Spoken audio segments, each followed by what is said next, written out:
I am literally so determined to make this video. This is my third time recording. The first time was a really long, in-depth video. The second one was a summary. And this one, I have no idea, but I hope it records. So, try not to be frustrated right now. I am, for the first time in a really long time, in a really content and pretty happy mood. So this is why I want to make the video, because it seems so rare for me to be at peace and to be okay. So in light of that, when I'm in a space where I feel like I can share with others and I can communicate in a lighthearted way, I always want to seize to take an opportunity to assist you guys and to help, because you guys do that so often for me, especially in a lot of my videos where it seems like I'm down all the time and you guys constantly are present with me. So I want to do the same for you, and sometimes make videos that are asking for advice, and then sometimes make videos where I share how I get from point A to point B.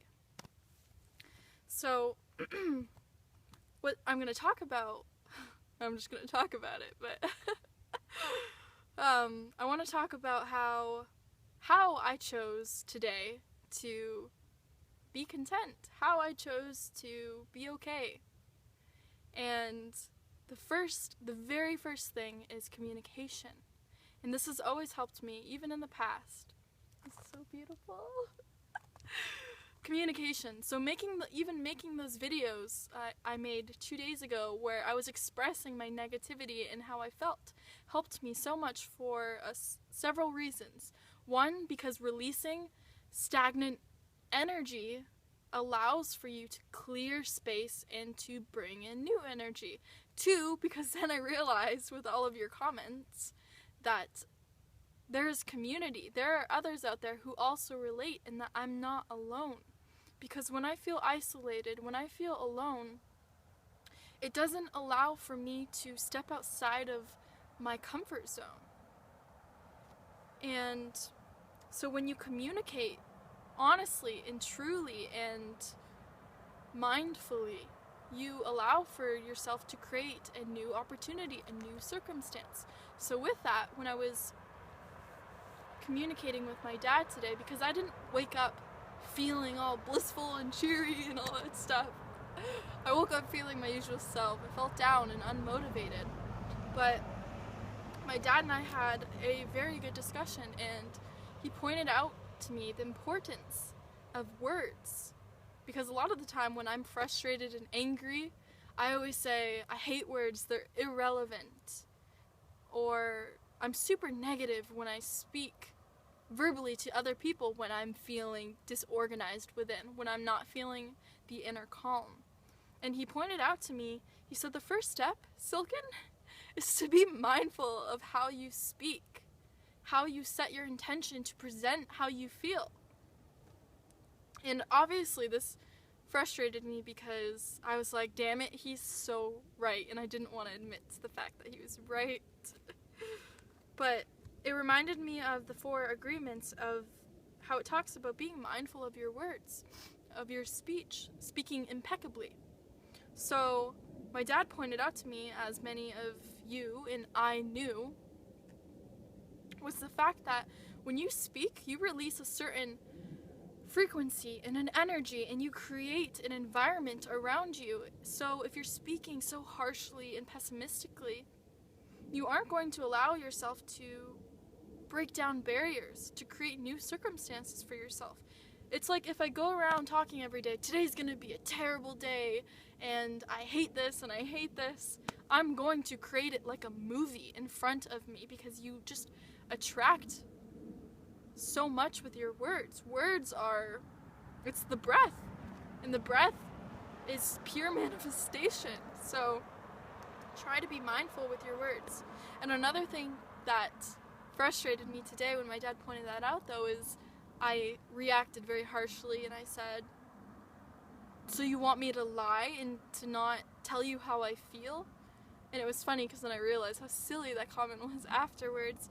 But you can there's a difference. You can use discerning words that fully express how you feel, even if it's super hateful and ugly and unkind, versus using words that are just straight up stupid. Words that are or not progressive, that are in and of itself. Oh my god. In and of itself negative. So try to be as mindful as possible when you communicate, because like I said, you are constantly creating because you are inherently divine creators. Another thing is to do things that make you feel uncomfortable. I hate to say it, but it's the truth. So what used to make me happy was being in nature, creating, so making art, reading, and writing. And lately, those things have caused me to feel so off-centered and anxious. And what I'm learning is it's all about first things first. It's all about taking baby steps. So to do things that make you feel uncomfortable in small increments, to set small goals. You don't need to accomplish the whole world in one day. Don't set yourself up for failure. So do things like getting out of bed, going to the grocery store, calling up a friend, sending in a resume, small things at once. Because if you bring in all of these tasks and all of these expectations, you're going to just feel defeated. You're going to lose so much of your energy and your control because you're just trying to accomplish too much at once. So going more into that, being uncomfortable.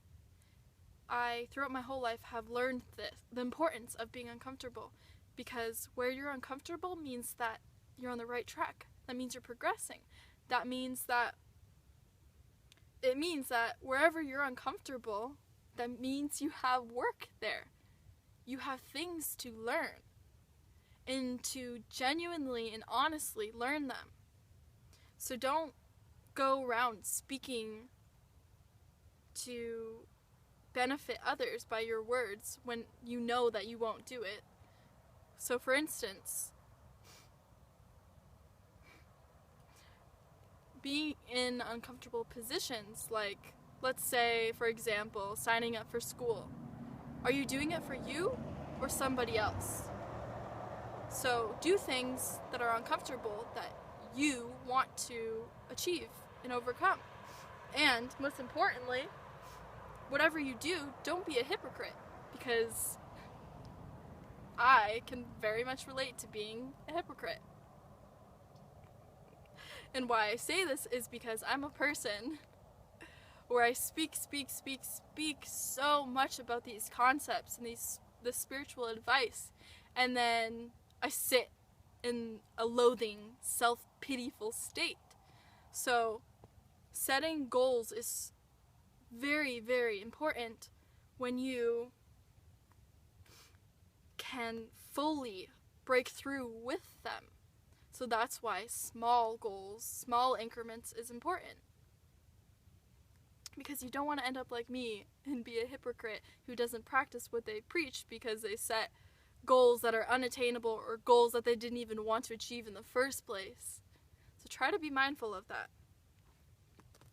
And speaking of goals, a girl on YouTube commented, I forgot her name, sorry, commented on my video, and I loved it because it was kind of cool. She called me out and she's like, you need to set some goals. You need to do this, and this, which is awesome. That's what can help people, is to be honest with people, to stop telling them what they want to hear. So what can help you and others is to be genuine with your speech, to mean what you say,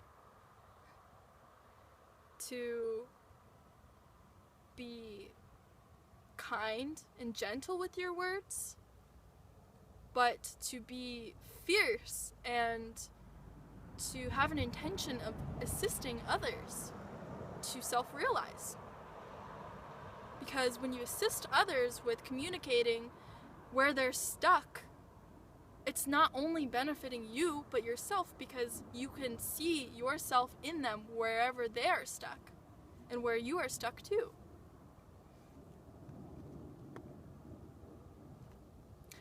I talked about a lot of other things in the other 2 videos, but I'm at the point where I just kind of want to enjoy nature. So I think I'm going to just end it at that. So 1, doing uncomfortable things. 2, communicating. 3, the way you communicate, using discerning words. 4, setting attainable goals. Oh wait, and then 5, being patient and gentle with yourself. Treat yourself like you're a child learning for the first time.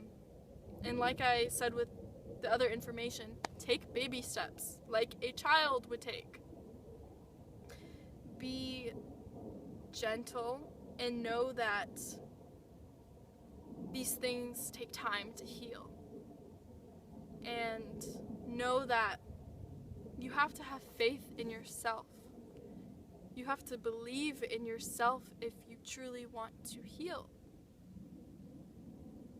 Because this ties into the whole hypocrisy thing with myself.